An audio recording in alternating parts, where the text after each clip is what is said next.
नमस्कार मित्रांनो. आज आपण एका अतिशय भन्नाट आणि आपल्या रोजच्या जगण्याशी जोडलेल्या विषयावर चर्चा करणार आहोत. इयत्ता 10वीच्या इतिहासातील प्रसार माध्यमे आणि इतिहास या 5व्या प्रकरणाची आज आपण अगदी सोप्या भाषेत सफर करणार आहोत.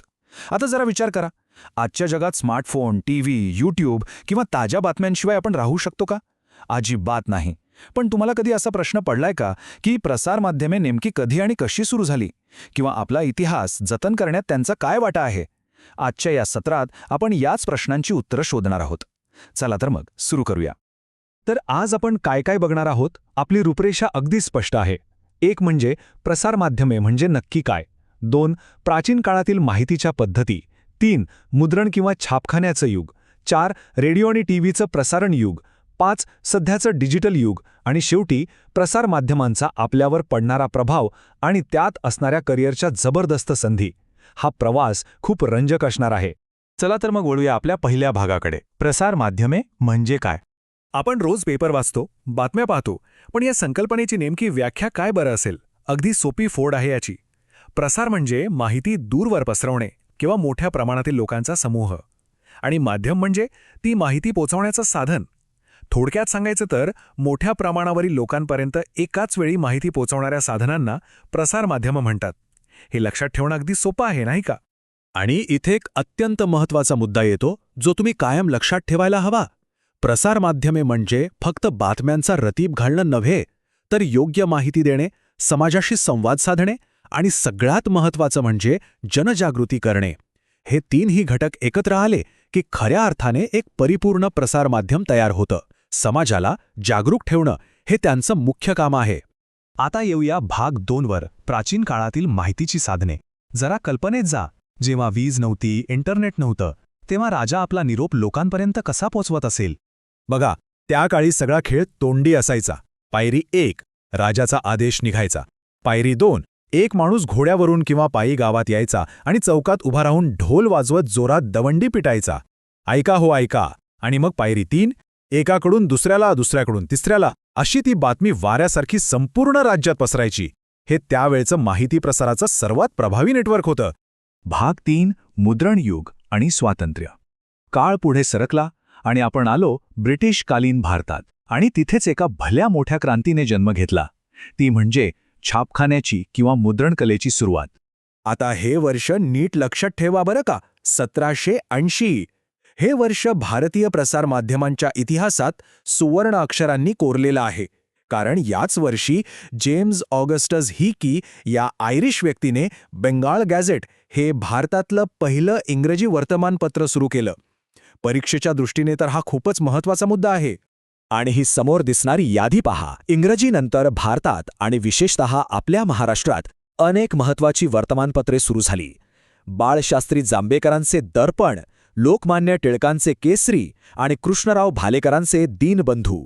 मित्रांनो, ही केवळ वर्तमानपत्रे नव्हती, तर ती स्वातंत्र्य लढ्यातील प्रभावी शस्त्रे होती. ब्रिटिशांच्या अन्यायकारक धोरणांविरुद्ध जनतेला जागे करण्याचं प्रचंड मोठं काम या वर्तमानपत्रांनी केलं. पुढे जाऊया भाग 4 कडे.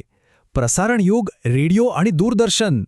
वर्तमानपत्रांनंतर तंत्रज्ञानाने आणखी एक भन्नाट झेप घेतली आणि आपण प्रवेश केला अशा युगात जिथे आवाज आणि हलती चित्रे होती.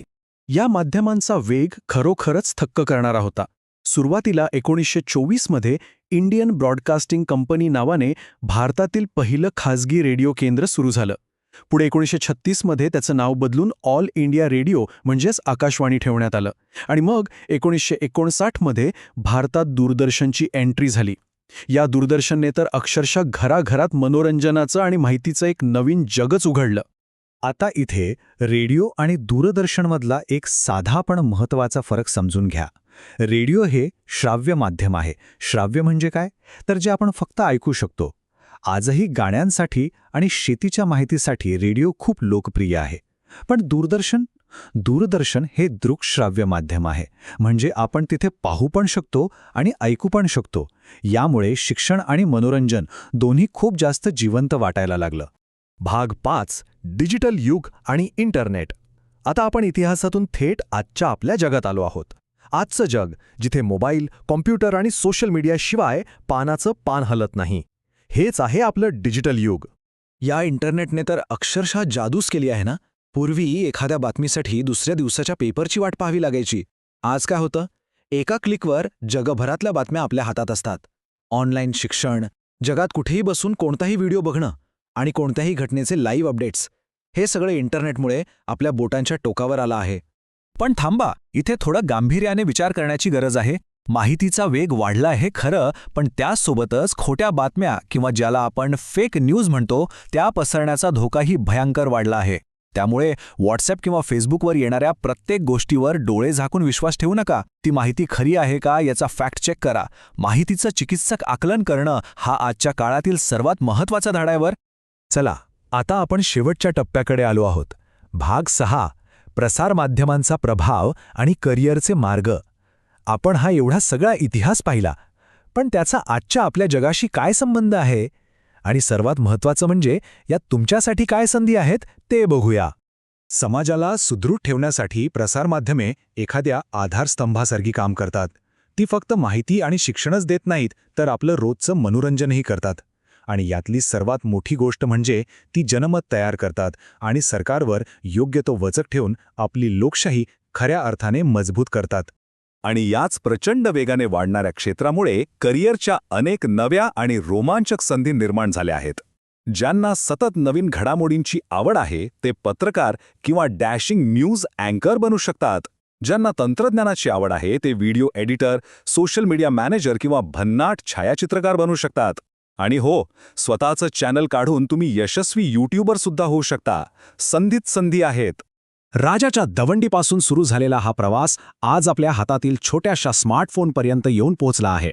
खरोखरच थक्क करणारा हा प्रवास आहे. आपण पाहिलं की जशी माणसाची गरज बदलली तशी माध्यमेही बदलत गेली. पण आता हे सत्र संपवण्यापूर्वी मी तुम्हाला एक प्रश्न विचारणार आहे. इंटरनेट आणि सोशल मीडियाच्या या डिजिटल युगाच्या पलीकडे भविष्यात जनसंपर्काचं आणि माहितीचं पुढचं मोठं माध्यम कोणतं असेल बरं? व्हर्च्युअल रियालिटी असेल की आणखी काही भन्नाट तंत्रज्ञान? यावर नक्की विचार करा. आजच्या या माहितीपूर्ण आणि रंजक सत्रात सहभागी झाल्याबद्दल तुम्हा सर्वांचे मनपूर्वक आभार.